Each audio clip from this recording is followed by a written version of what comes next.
They were easily identifiable at the COP proceedings in headdresses and traditional cultural attire through the corridors and meeting halls at the International Convention Center. Indigenous peoples believe that they deserve a principal seat at the negotiating table. They were, after all, the first to sound the alarm that the climate was changing. Indigenous peoples have long been raising the alarm on climate change because, quite frankly, it directly affects their livelihoods, it affects their lands, their territories, their distinct ways of life. And Indigenous peoples are stewards of natural spaces, natural forests, natural worlds.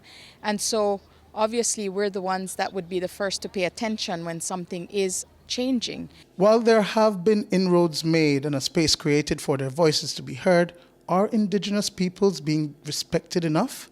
Is their traditional knowledge, which can be linked to climate science, being disregarded? It has been falling on deaf ear. Even as we stand right now, Indigenous peoples are operating on the periphery. You know, they're always marginalized. There's always a sense of discrimination against the voices of Indigenous people, the important voices. Yet, there's a lot of rhetoric, right? Indigenous people's traditional knowledge are important to climate change solutions. No one should be left behind. And still, Indigenous voices are not being front and center while we are on the front lines of the climate change struggle. And so we have to really wake up because we don't have any more time left. But Cristina of the Maya Leaders Alliance in Belize says that the solution to climate change will not happen without acknowledging and accepting Indigenous peoples as allies, because their survival too depends on it. There will not be a climate change solution without Indigenous peoples. And so it's important to really include Indigenous peoples from the design of climate change, adaptation change, include Indigenous peoples' leadership meaningfully. Their participation should be meaningful. It shouldn't be just a box that we tick off, you know. It's important that our traditional knowledge and practices are incorporated in all adaptation solutions. It's important that when we think about mitigation, that we also think about it from a human rights framework, from Indigenous peoples framework, because we do have international laws that protect our rights as Indigenous peoples.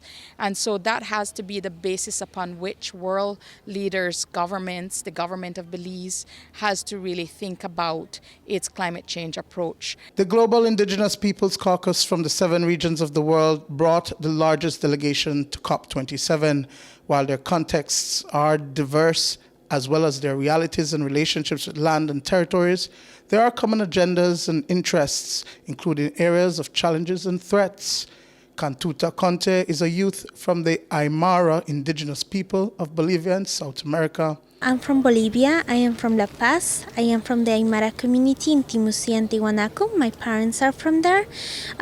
Particularly for indigenous people, since 2019, since the coup d'etat in Bolivia, we have seen that there's many internalized racism and discrimination for indigenous peoples, and for our culture and our identity, our language and our costume. It is really amazing to have this opportunity to interchange ideas, experiences, and especially proposals from different indigenous youth and indigenous members of all countries and from all regions. Where I come from, in my community, people are dying because of flooding. In other communities in the neighboring areas, there's a lot of drought. Every day we sleep under being scared of how we wake up. So many times we're waking up underwater and water washing away our homes and our everything. We are losing our lives. Children are dying. Our futures are being destroyed every day of our lives. We can't live under this anxiety anymore.